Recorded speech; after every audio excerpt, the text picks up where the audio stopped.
If you are listening to this, it is likely that your heart is heavy. You are in the midst of a trial, a test that feels endless, a darkness that seems to have no dawn. You feel weary, and you're whispering to Allah, how long? How much more can I bear? I am here to tell you today, to remind you that no night is eternal. The Quran is Allah's promise to us, and in it, He says, for indeed, with hardship here will be ease. Indeed, with hardship here will be ease. Surah Ash-Shah 94, Fain 5, 6. Notice the repetition, it's a divine guarantee. Your ease is coming. And here are 4 signs that your test is nearing its end. Imagine yourself at the final mile of a marathon you never asked to run. The initial adrenaline that carried you through the starting gun is a distant memory. Your muscles scream with a fatigue that feels bone deep, and every breath is a conscious effort. This is not the vibrant, energetic fatigue of a good workout. This is a profound, soul-level exhaustion that makes the simplest next step feel like a monumental achievement. This, my dear friend, is precisely the spiritual and emotional state I am describing. It is a weariness that settles not just in the body, but in the very essence of your faith. You find yourself performing your prayers, but the words feel heavy on your tongue.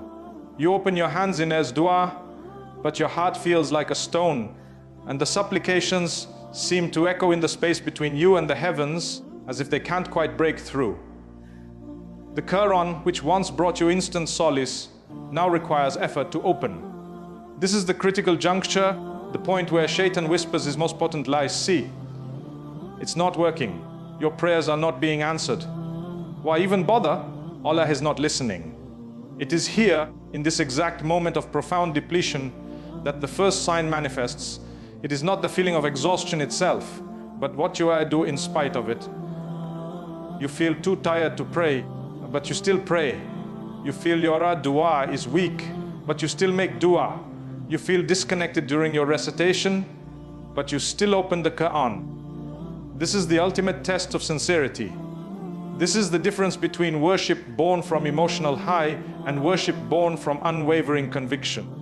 When you turn to Allah, not because you feel His presence, but because you know He is present even in the silence, you have passed a test far greater than the trial itself. This consistent turning, this dogged persistence in your devotion, when every fiber of your being is screaming to give up, is the most powerful form of worship. It is the essence of the Prophet saying that the most beloved deeds to Allah are those which are most consistent, even if they are small. Your small, consistent acts of worship in this state of exhaustion are worth more in the scales than grand gestures made in times of ease. Think of the story of Prophet Jacob, peace be upon him. After the loss of his beloved son Joseph, he was plunged into a grief so deep that it blinded him. The Quran captures his profound sorrow. He said, I only complain of my suffering and my grief to Allah. For years he carried this immense burden. The exhaustion of loss was his constant companion. Yet, he never ceased complaining to Allah, never severed that connection. His faith was not a feeling in that moment. It was a choice, an action, a direction he turned his heart toward, even when it was broken. His eventual joy, the reunion with not one, but 2 sons and the restoration of his sight, was the direct fruit of that persistent, exhausted yet unbroken connection. His trial ended precisely when his reliance was at its most pure. This spiritual exhaustion is the furnace in which your riyah, showing off, is burned away. In the beginning of a test, we often pray with a hidden hope that others will see our strength. We want to be the example of the patient believer. But when you are in the depths, when you are on your prayer mat at 3 a.m. with tears streaming down your face, and no one but Allah to witness your raw, unfiltered brokenness, there is no audience left to perform for. Your worship becomes purely, authentically for Him. It is stripped of all pretense. This is the worship Allah loves most. This is the state where the ex-dua of the distressed is answered. As the Prophet told us, your exhaustion has ironically become the very vehicle that carries your most sincere supplications to the throne of the most merciful. So, do not misinterpret this fatigue as a sign of Allah's displeasure or distance. Quite the opposite. It is often a sign of His profound love and the imminent answer to your prayers. It is the final intense pressure applied to a seed buried in the dark soil just before it cracks open and pushes a green shoot toward the sun. The seed feels it is being destroyed, but in reality it is being transformed. Your ego, your dependencies on this world, your false sense of control, all are being broken down in this state of exhaustion, so that something new, stronger, and more beautiful can emerge, a heart that relies on Allah alone. When you feel this way, do not despair.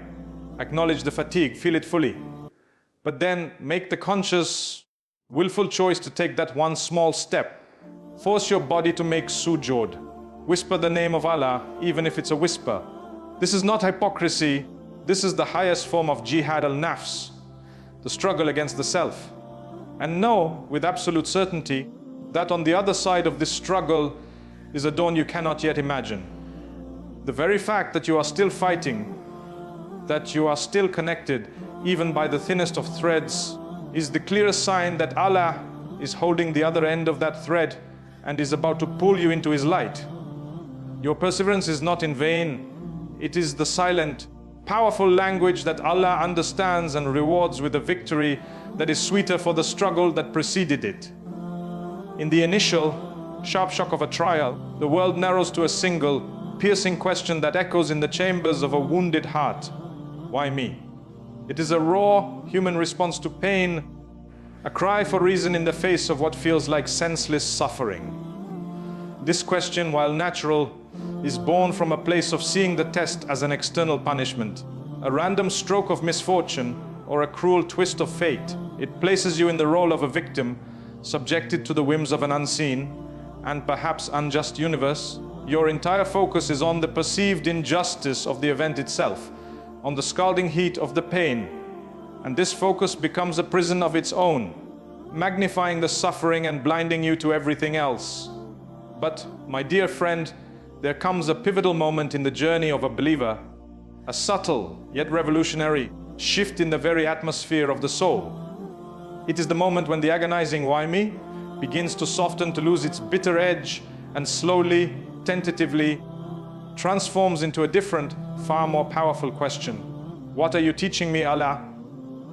This shift is not merely a change in vocabulary.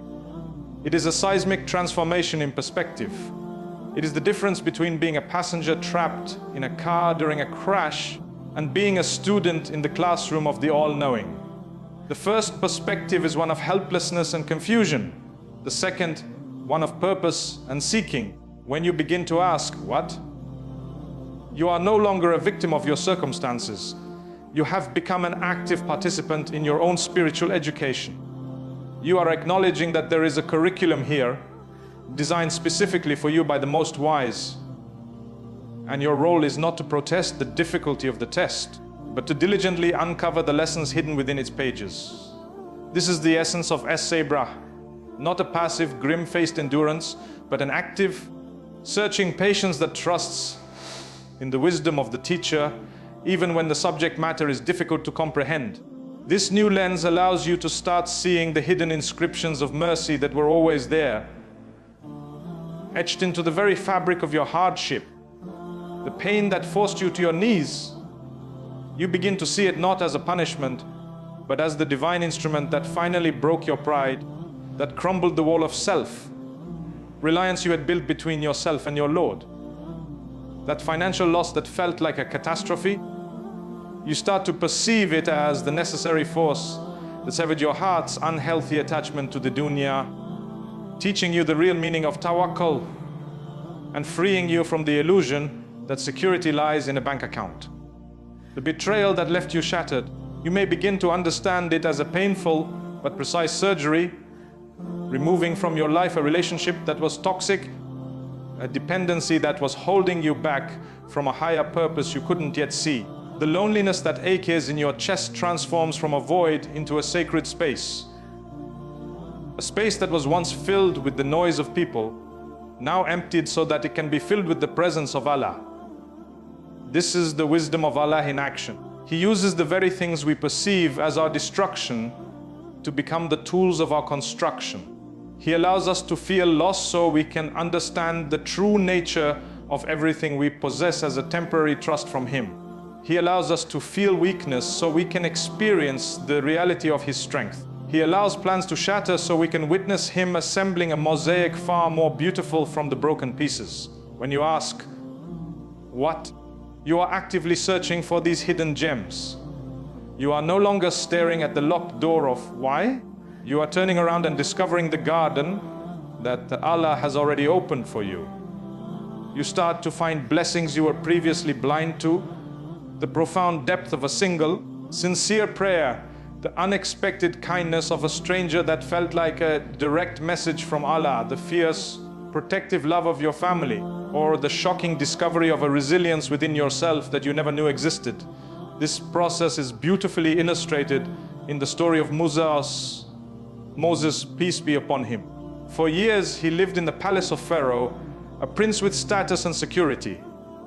Then in a single moment, he was forced to flee for his life into the wilderness, a fugitive with nothing. From a human perspective, this was a catastrophic fall from grace. He could have spent his years in Midian asking, why me? Why did I lose my home, my status, my safety? But the Quran shows us that he did not. He accepted his new reality and helped the women at the well. That fall was, in fact, the essential training ground. The years of humble shepherding in the desert was stripping him of the arrogance of a prince and building in him the patience, humility, and leadership required for his true mission to confront the greatest tyrant on earth and lead an entire nation to freedom. His test was not a punishment, it was a preparation. His why had to be surrendered for the what to be revealed. When you find yourself making this shift, know that it is a clear signal that your test is nearing its conclusion. Allah is not just relieving you of a burden, He is allowing you to understand its purpose. He is granting you the arcos, intellect, to comprehend a fraction of His infinite wisdom. The trial no longer controls you because you have found its meaning, and the test that has yielded its lesson has served its purpose. The peace that comes from this understanding is not the absence of difficulty, but the presence of a profound certainty. A certainty that you are in the hands of a wise and merciful Creator who is meticulously writing your story, and every chapter, especially the painful ones, is necessary to make the final victory truly glorious. You are no longer just enduring the storm, you have learned to dance in the rain because you now trust the one who sent it.